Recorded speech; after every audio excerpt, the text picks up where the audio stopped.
pasa, ¿ya?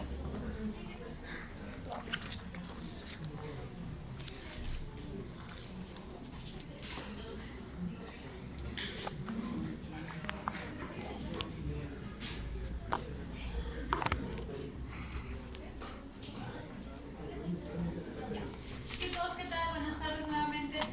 Vamos a culminar la parte de fisiología renal con la sección de excreción urinaria. Ya vamos a ver los mecanismos de concentración de la orina y vamos a ver algo de buffers, incluyendo la parte de equilibrio ácido-base. Muy bien, entonces vámonos con la parte del mecanismo de concentración y dilución de la orina. Creo que conmigo la clase que llevamos, la segunda clase, pudimos hablar algo sobre dilución y concentración urinaria, ¿verdad? Sobre todo de concentración cuando hablábamos de la hormona antidiurética. Ahora vamos a ver los otros mecanismos, otros mecanismos que nos van a ayudar a la concentración de la orina. ¿Qué regula si la orina es concentrada o diluida?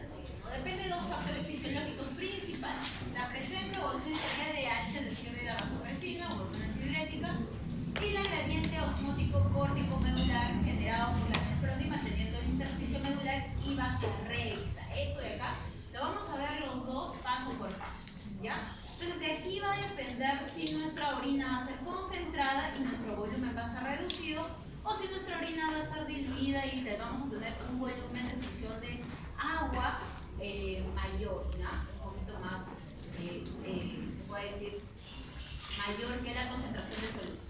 Entonces, en presencia o ausencia de ADH, en ausencia de ADH, chicos, los túbulos colectores no van a poder absorber agua. Hay que recordar que la clase pasada les mencioné que el ADH va a tener su función sobre todo en el túbulo colector, ¿no? Vamos a tener túbulo contorneado, la parte distal, la primera parte y la segunda parte del túbulo distal. Ya quedamos en que la segunda parte del túbulo distal también tenía función con la ADH para la reabsorción de agua. Entonces, una orina diluida, más o menos nosotros vamos a tener hasta 50, 100 miliosmoles por litro. Estamos hablando de concentración osmolar. En cambio, cuando tenemos ADH y va a ayudar a la reabsorción de la orina, el túbulo colector se vuelve permeable al agua. ¿Ya? Miren, estamos hablando de túbulos colectores acá cuando hablamos de ADH. El agua sale por ósmosis hacia el intersticio medular y vamos a tener en el túbulo un filtrado hiperosmótico. Ese se ve mal, filtrado hiperosmótico. Y la orina se va a concentrar más o menos hasta de 1200 a 1400 miliosmoles por litro, que es lo máximo que podemos llegar a concentrar, ¿ya? En estados de deshidratación, en estados de hipovolemia, ¿verdad? Nosotros vamos a poder concentrar esa cantidad de orina. Muy bien. Entonces, nosotros vamos a tener una orina concentrada, ¿verdad? Ustedes ya en su laboratorio han podido ver cuando es una orina diluida, cuando es una orina concentrada. Cuando el consumo de agua es escaso y aumentan las pérdidas en los riñones. Ahí vamos a tener una orina concentrada. En cambio, una orina diluida, ¿verdad? Nosotros vamos a ver cuando la ingesta de agua es elevada y tenemos un gran volumen en la orina. ¿De cuánto a cuánto podemos variar los miliosmoles, chicos, de la concentración de solutos en la orina? Podemos ir desde 50 miliosmoles por kilo de agua hasta 1200 miliosmoles por kilo de agua. Estamos hablando de una orina muy concentrada, o sea, hemos tenido una elevada pérdida hídrica, ¿ya? Entonces, ¿dónde se va a dar principalmente la concentración de la orina? Lo vimos la clase pasada, en las nefronas yuxtamedulares. Hay que recordar que vamos a tener nefronas que están en la parte cortical y en la parte medular. Por eso les mencionaba, ¿no? Cuando puse una fotito en la clase pasada, les decía, tienen que acordarse de que tenemos nefronas corticales y nefronas medulares, justamente porque las nefronas yuxtamedulares son las que me van a ayudar a la concentración de la orina.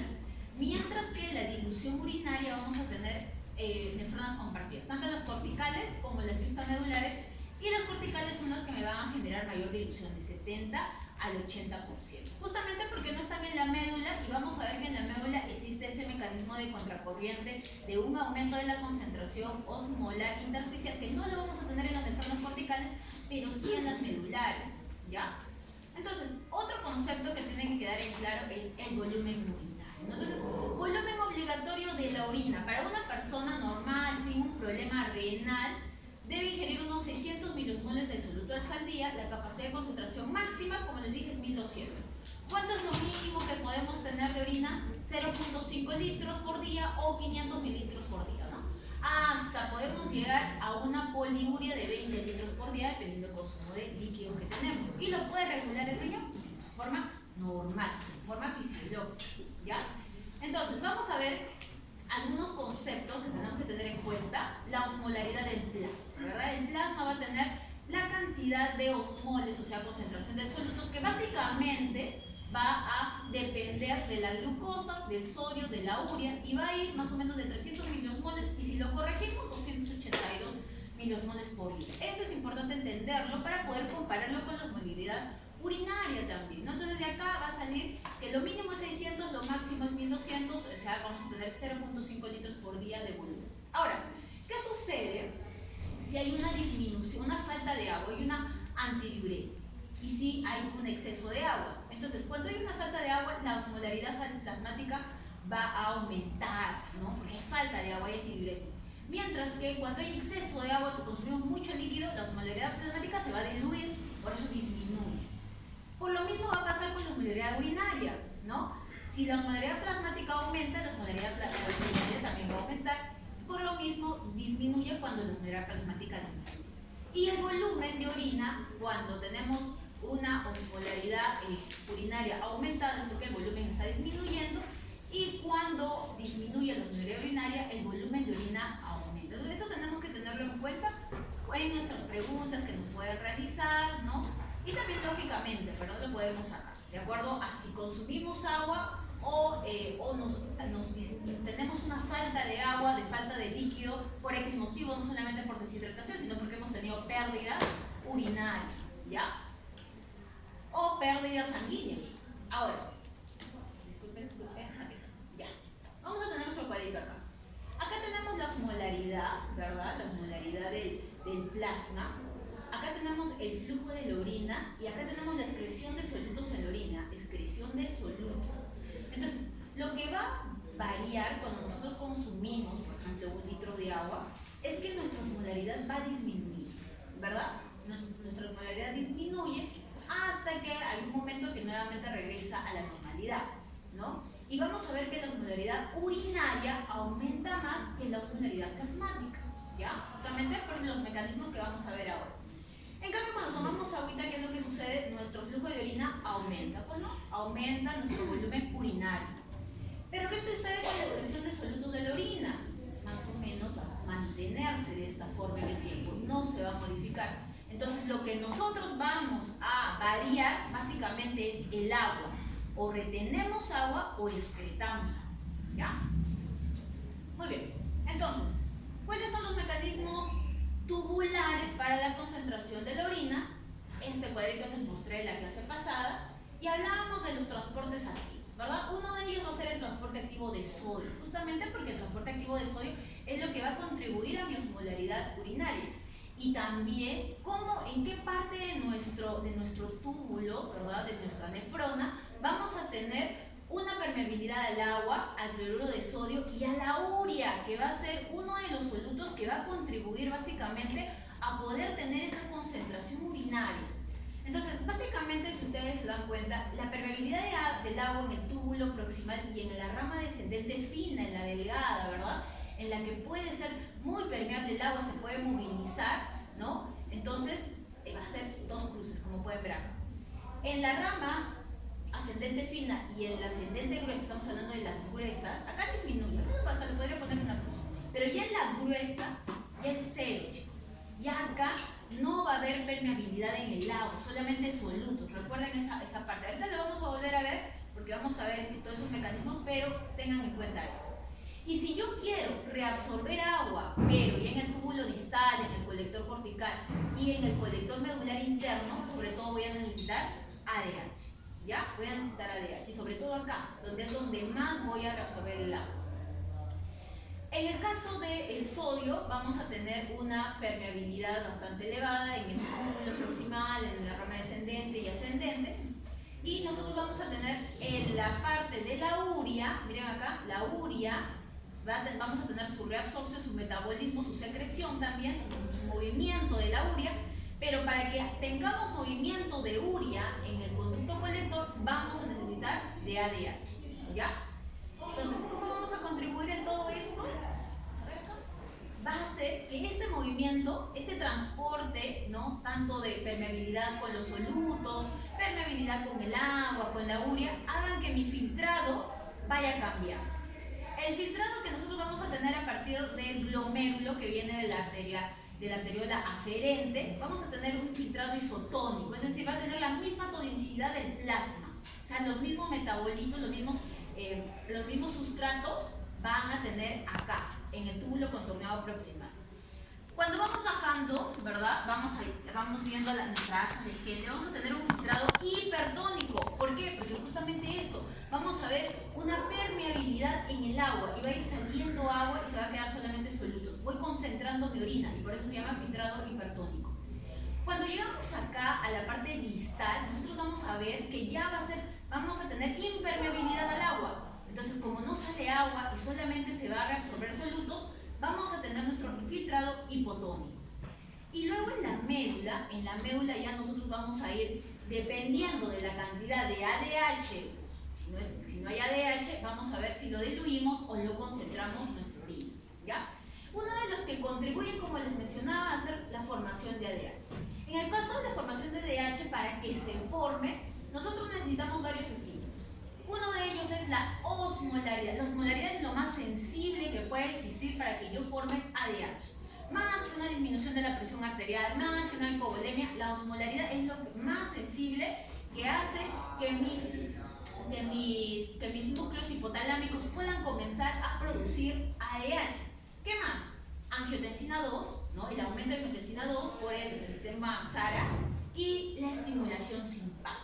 Ya todos estos chicos van a hacer que se estimule el hipotálamo para que se produzca ADH, ¿no? Se almacena en la neurohipófisis y producimos ADH. Como les mencionaba, la ADH va a tener mecanismos renales y también mecanismos vasoconstrictores. ¿Por qué? Porque van a tener diferentes receptores. Tenemos receptores B1 en la que va a producir vasoconstricción y los B2 que van a estar en el riñón, en el túbulo colector, que me van a incrementar el volumen sanguíneo por la reabsorción de agua mediante las acoporinas y eso va a incrementar mi presión arterial, ¿ya? Entonces, como les mencionaba, en el riñoncito nosotros vamos a tener, ¿no? Acá en la parte de la sangre, de las gasas que están pasando al costado de los túbulos, el ingreso del ADH. Va a poder ingresar, se va a unir a su receptor B2 y va a producir las acoporinas.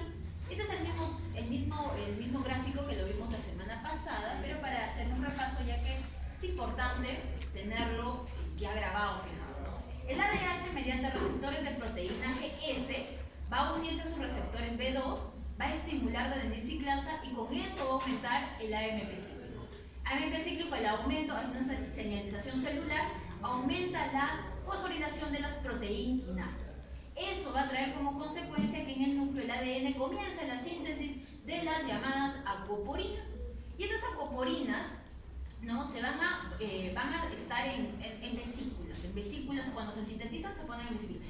Y cuando llegue el ADH, chicos, lo que hacen es hacer que esas vesículas de acoporinas puedan irse hacia la parte apical del túbulo y unirse a la membrana citoplasmática. ¿Para qué? Para que estas acoporinas, AQP2, ¿no? va a hacer que pueda ingresar el agua, ¿ya? Si es que no tenemos ADH, estas acoporinas se van a quedar, literalmente se van a quedar acá en el citoplasma y no van a salir a la parte apical.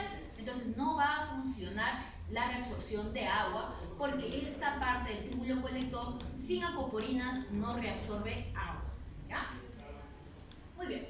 Entonces, cuando hay una regulación de ADH hay que tener algunos conceptos claros, sobre todo los porcentajes que yo debo tener para poder estimular a mis osmioreceptores. Vamos a tener, si hay pérdida de agua es porque hay un incremento de la diuresis, sudoración excesiva, terminan por vómitos, diarrea, ¿no? Deprivación de agua, ¿verdad? Todo esto me puede generar una pérdida de agua. También estrés, dolor, náusea, hipertermia, ejercicio intenso, ¿verdad? Angiotensina 2, interleuquina. todo esto también va a ser un estímulo. ¿Estímulo para qué? Estímulo para la producción de ADH. Entonces, como les venía diciendo, la pérdida de agua es lo más sensible que vamos a tener. Vamos a estimular estos osmioreceptores. Estos osmioreceptores, el órgano sufornical y el órgano vasculoso de la lámina terminal, ¿no? Van a ser neuronas que van a estar, que van a ser básicamente lo que conocemos como el centro de la célula, ¿no? Van a estar cerca, se puede decir, al centro de la célula. Entonces, estos de acá, que no van a tener, como les mencionaba en la clase pasada, barrera hematoencefálica, van a tener sensores de un aumento sobre todo de la osmolaridad. ¿Cuánto más o menos? Si aumenta la osmolaridad 1 al 2%, esto va a aumentar la osmolaridad de los reticulos corporales y va a hacer que comience el estímulo del hipotálamo, del núcleo paraventricular y del núcleo supraóptico, ¿ya? En el caso de la pérdida de agua también va a haber una estimulación, ¿ya? Sin embargo, lo que más va a estimular, como les digo, va a ser esto de acá. Por eso lo signos de admiración, para que lo tengan en cuenta. La otra forma de estimular va a ser con los vasoreceptores. Pero para que los vasoreceptores se estimulen, va a tener que haber una disminución de la presión arterial más o menos mayor al 10%, de 5 al 10% de la volemia, para que se puedan estimular los vasoreceptores, ¿no? De baja presión, de alta presión, y van a ir los nervios vagos y los afarígeos, van a estimular también a la producción de ADH. ¿Qué es lo que se quiere? Aumentar la reabsorción de agua en el túbulo colector, y así disminuimos el agua excretada. Teniendo en cuenta esto, chicos, este de acá es menos sensible que esto de acá. Acá solamente con un aumento de 1 a 2%, ¿no?, de osmolaridad, yo los voy a estar estimulando. En cambio acá necesito bajar a un 10%. Pero esto de acá es mucho más potente que esto de acá. Claro, este es más sensible, pero cuando sucede esto me incrementa mucho más la ADH. Por eso dice, esto de acá, ¿no?, el estímulo de los vasoreceptores son más potentes, pero menos sensibles, ¿ya? A diferencia de los osmoreceptores. Entonces acá también vamos a tener una retroalimentación en el momento en que aumentamos ya la cantidad de agua extracelular.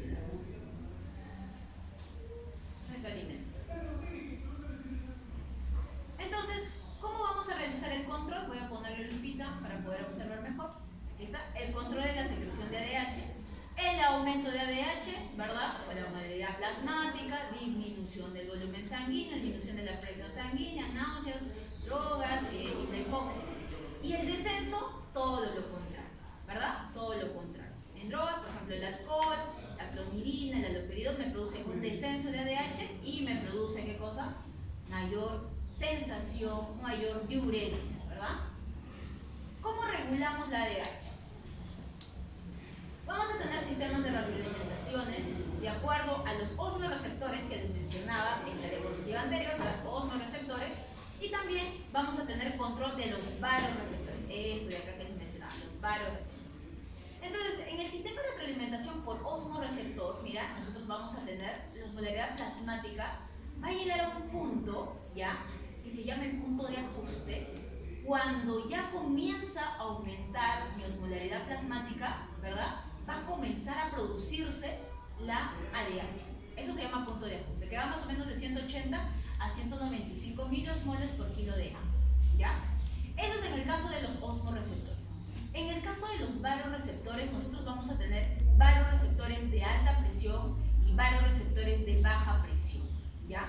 Entonces, los vasoreceptores de baja presión, entonces los que vamos a poder tener en el inicio de la arteria pulmonar, ¿verdad?, o de la arteria aorta, nosotros vamos a ver que responden a volemia y los de alta presión responden a presión arterial. Entonces, estos van a responder a una disminución de la volemia.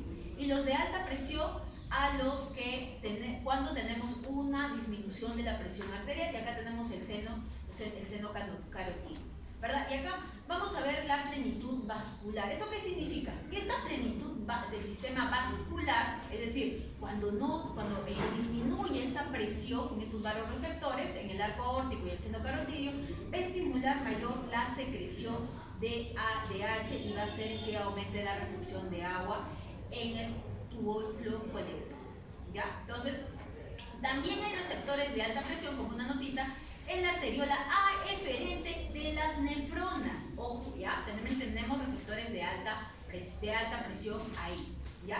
¿Por qué lo menciono? Porque eso seguramente ya lo han visto con el doctor Díaz, cuando hay una variación en la tasa de filtración glomerular, cuando hacemos una vasoconstricción de la arteriola eferente, ¿verdad? Cuando hacemos una vasoconstricción leve, ¿verdad? Vamos a aumentar la tasa de filtración glomerular, pero cuando hacemos una vasoconstricción muy grande, multiplicada por 3, como nos dicen los libros, vamos a tener una disminución de la tasa de filtración glomerular para poder ayudar a aumentar nuestra presión arterial, ¿ya? Entonces, ¿qué es lo que va a suceder? Cuando hay un cambio de la volemia, ¿verdad? Cuando hay un cambio de la volemia, lo podemos ver de esta forma. Cuando vamos disminuyendo la volemia, ahí es donde se va a dar un aumento del ADH, ¿ya? Cambio de la volemia. Pero como les dije, esto de acá es mucho más sensible, esto de acá es mucho más potente. Muy bien, entonces, en el caso de los mecanismos para la concentración urinaria, hablamos ya de la parte de la ADH, espero que haya quedado claro. Ahora nos toca hablar de la médula hiperosmótica, ya lo que es el segundo mecanismo. ¿Qué sucede? Vamos a ver la parte de la concentración. Cuando nosotros estamos en la parte de la corteza, de la nefrona, nosotros vamos a tener una concentración urinaria más o menos de 300 osmoles por litro. En cambio, en la médula, chicos, podemos ir desde 600 miliosmoles por litro con una orina diluida hasta 1200 miliosmoles por litro en una orina concentrada. Esto podemos encontrar en la médula. Como se pueden ver, en la corteza las variaciones casi no se dan, normalmente van a ser de 300 miliosmoles por litro. Cuando tenemos un consumo de líquido normal o no hay ninguna pérdida de líquida por alguna enfermedad, vómitos, diarrea, no sé, hipovolemia, etc., ¿no? Entonces se mantiene normal. Cuando ya tenemos un proceso de que debemos sí o sí concentrar la orina, nuestras nefronas yuxtamedulares, entonces comienzan a ayudar a la concentración de esta. Entonces, una elevada osmolaridad de la médula renal que proporciona un gradiente osmótico necesario para resolver el agua en presencia de concentraciones que también funcionan con el ADH. Entonces, ¿dónde se va a dar eso? En la nefrona yuxtamedular. Y vamos a hacer, vamos a irnos acá. Primero. Entonces, miren, nosotros vamos a tener 300 miliosmoles en la concentración, llega a la cápsula de Bowman, ¿verdad? Ingresa en el glomérulo, ingresa a la cápsula de Bowman y vamos a tener una concentración de 300 con 300, a eso le vamos a llamar isótopo. Acá vamos a tener una reabsorción de agua, vamos a tener un transporte también de sodio, de cloro, como ya hemos estudiado, ¿verdad? Pero va a continuar siendo isotónico. Cuando nosotros vamos llegando ya a la asa de Henle, nosotros vamos a ver que el agua es lo que se va a ir reabsorbiendo. ¿Y qué va a producir acá? Acá, como les mencionaba, miren, de 300 pasó a 350, 400, 600, 800, comenzó a aumentar la osmolaridad urinaria, ¿ya? A eso yo le llamo una orina hipertónica. De 1000 tenemos 1200, puede llegar de 1200 a 1400 miliosmoles por minuto. Seguimos 1200, después vamos a ver que la urea también va a contribuir a ese aumento de la osmolaridad intersticial y urinaria que vamos a tener acá. Y luego vamos a ver que a partir de acá, cuando estamos comenzando ya la saburesa de Henle, vamos a tener transportadores, pero solo de cloro, de sodio, ¿verdad? Y de potasio. Bueno, entonces, se van a ir reabsorbiendo. Entonces, al ir reabsorbiéndose eso, la osmolaridad va a ir bajando. De 1200 como bajó a 600. Y luego en el túbulo contorneo distal también se siguen reabsorbiendo osmoles, ¿verdad? De cloro, de sodio. Y vamos diluyendo la orina. Y acá vamos a tener una orina hipotónica, ¿ya? Seguimos una orina hipotónica. En el túbulo contorneo distal, como ya les mencionaba, acá que funciona la aldosterona, funciona el ADH, sobre todo para no confundirlos en la parte distal. Y en el túbulo colector vamos a tener una reabsorción de agua. Y si tenemos más ADH, vamos a reabsorber mucho más agua. ¿Y qué va a producir? Que mi orina vuelve a ser de hipotónica, se vuelve nuevamente hipertónica, ¿ya?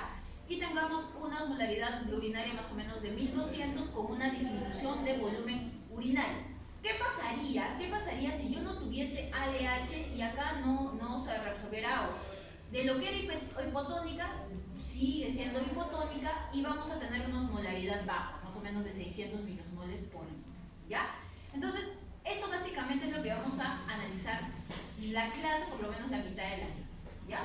Entonces, para esto, chicos, vamos a utilizar un mecanismo que se llama el mecanismo multiplicador por contracorriente, que es un mecanismo importantísimo que utiliza las nefronas yuxtamedulares para la concentración urinaria. Se llama mecanismo multiplicador de contracorriente. Entonces, el líquido tubular continúa a lo largo de la nefrona y va variando su osmolaridad. ¿Cómo? Ahora lo vamos a ver, ¿ya? Entonces, como les mencionaba, como 20 veces creo que voy mencionando de la médula renal, la parte de la médula renal, la nefrona yuxtamedular.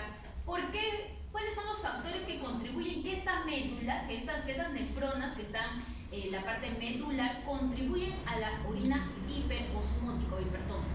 Primero, porque hay un transporte activo de sodio y cotransporte de potasio, cloro y otros en la rama gruesa del gen. ¿Qué más? Transporte activo de iones de los túbulos colectores hasta el intersticio, ¿ya? Eso lo vamos a ver con el mecanismo de la urea, sobre todo. Difusión facilitada de urea desde los tubos colectores. Difusión de pequeñas cantidades de agua desde los túbulos medulares al intersticio. Muy bien. En Cristiano, para poderlo ver, ya, para poder ver, desglosar uno por uno, tenemos que ver quiénes son los que participan. Primero, ¿quiénes van a participar? El asa de Henle, ¿no? Intercambiador y multiplicador por contracorriente. Simplemente la famosa asa de Henle, ¿ya? Entonces, y por otro lado vamos a tener a la basa recta. Quiero que se den cuenta de, miren, que el asa de Henle va de esta forma, ¿no? Así, su movimiento va así, ¿verdad? Así, y se va así. En cambio, la basa recta, chicos, la basa recta, ¿no? ¿Verdad? Va de esta forma, va en contra, ¿ya?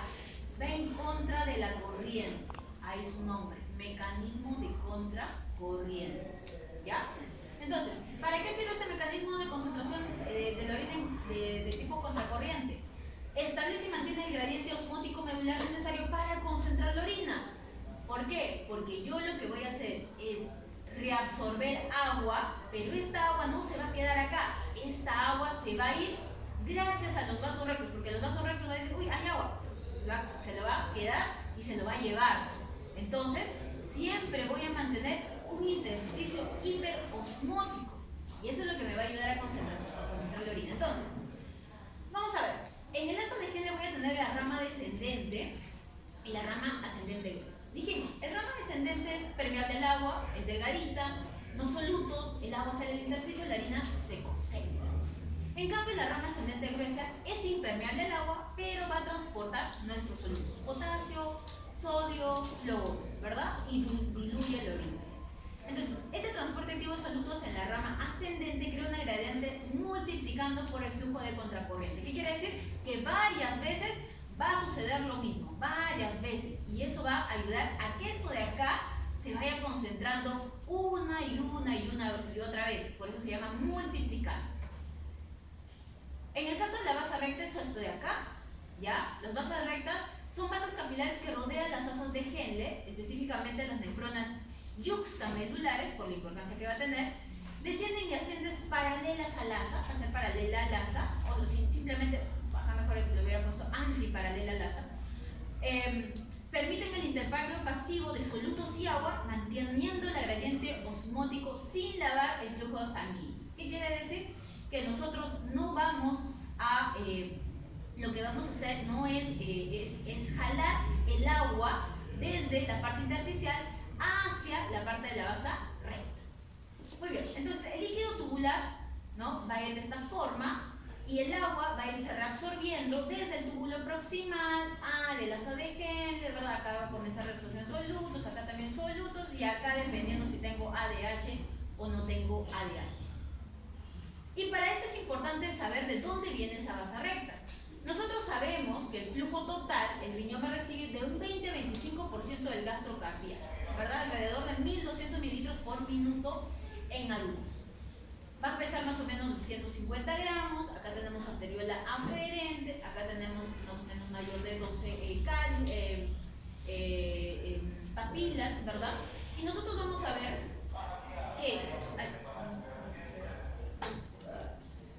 que a partir de la arteria renal, chicos, a partir de la llegada de la arteria renal, va a comenzar a disminuir el calibre de los vasos. ¿No? Tenemos la arteria renal, vamos a formar las arterias segmentarias, a partir de ahí las arterias interlobulares, las arterias arcuatas, las arterias interlobulares cada vez más pequeñitas, las arteriolas aferentes, ¿ya? Las que forman los capilares glomerulares, y las arteriolas eferentes. ¿Por qué les he mencionado nuevamente esto? Porque sé que ustedes ya lo han visto esto en su primera clase.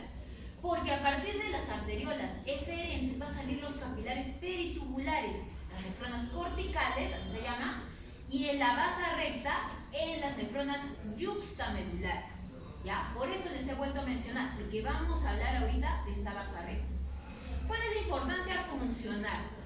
La importancia funcional va que la arteriola eferente regula la presión de filtración glomerular, mientras que la arteriola eferente controla el flujo sanguíneo postglomerular, y eso va a hacer que se favorezca la reabsorción.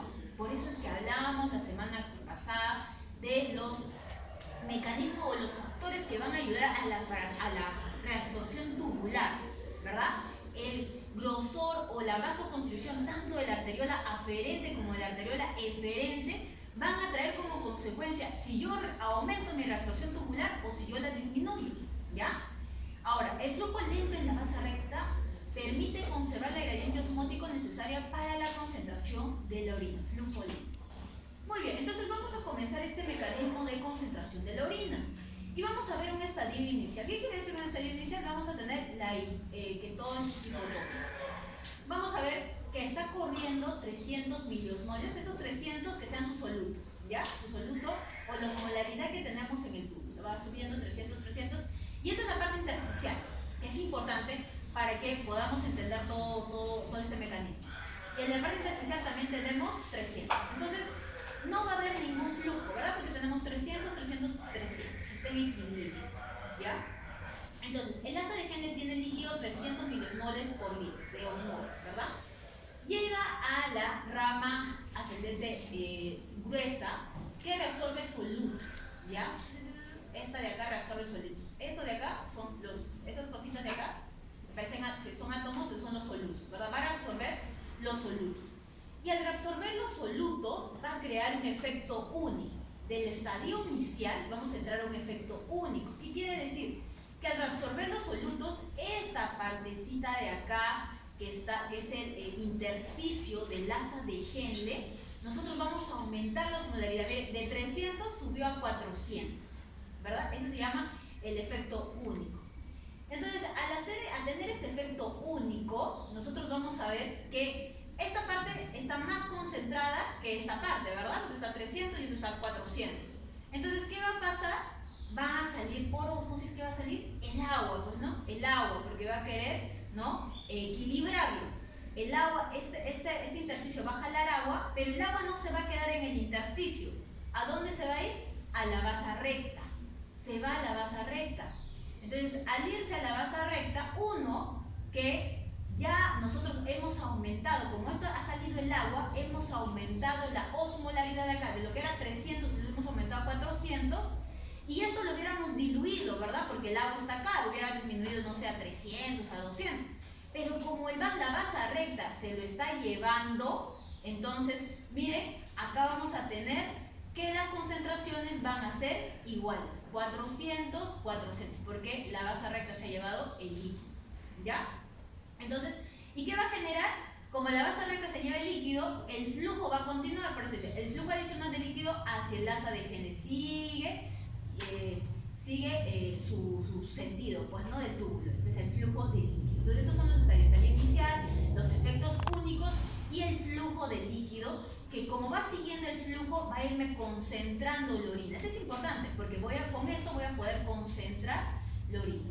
Entonces, el líquido hiperosmótico fluye hacia la rama de la asa de Henle, donde se bombean iones azafanos, ¿no? Y ahí voy a ir absorbiendo iones también. Entonces, ¿qué es lo que sucede? Ahí no termina. Entonces, nosotros vamos a ver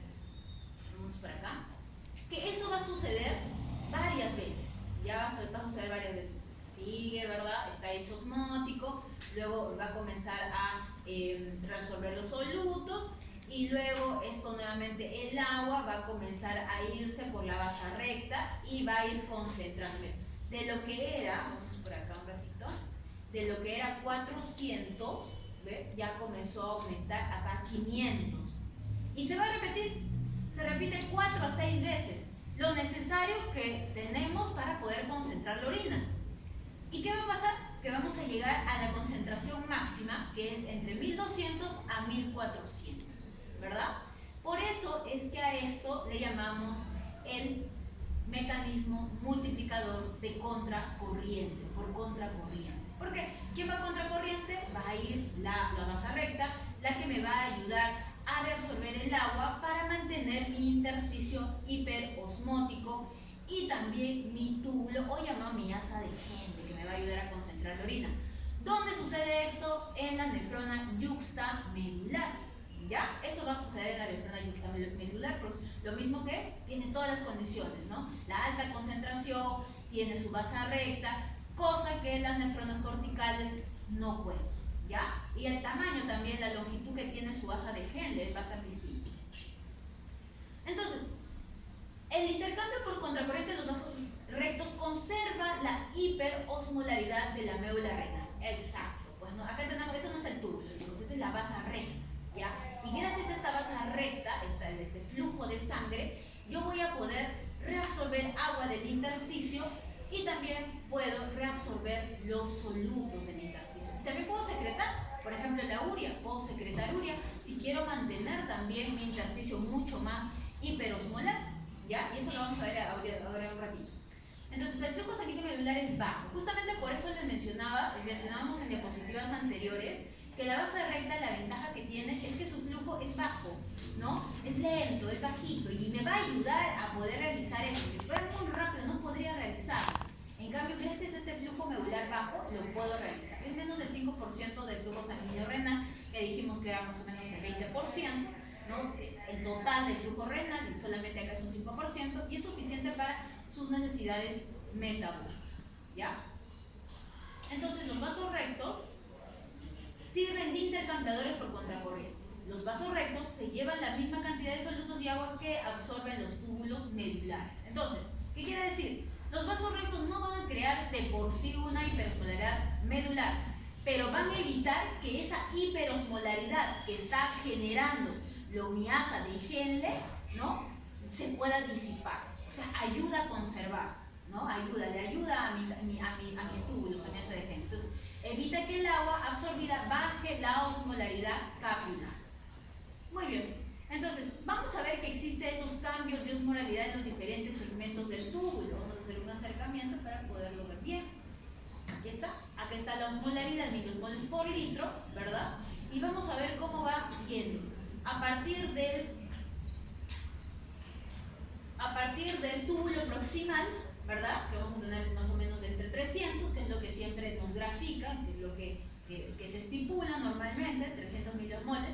Y luego vamos a ir subiendo la osmolaridad, ¿verdad? Subiendo la osmolaridad, más o menos va básicamente 5. Luego vamos diluyendo la orina, porque el túbulo distal quedamos que era un diluyente de la orina, en la parte tardía del túbulo distal, la segunda parte, que nosotros hemos hablado que pertenece básicamente casi lo mismo, funciona junto con el túbulo colector, la parte cortical, y así va aumentando también en la parte medular. Si es que hay ADH, si no hay ADH, miren cómo baja para acá, 20.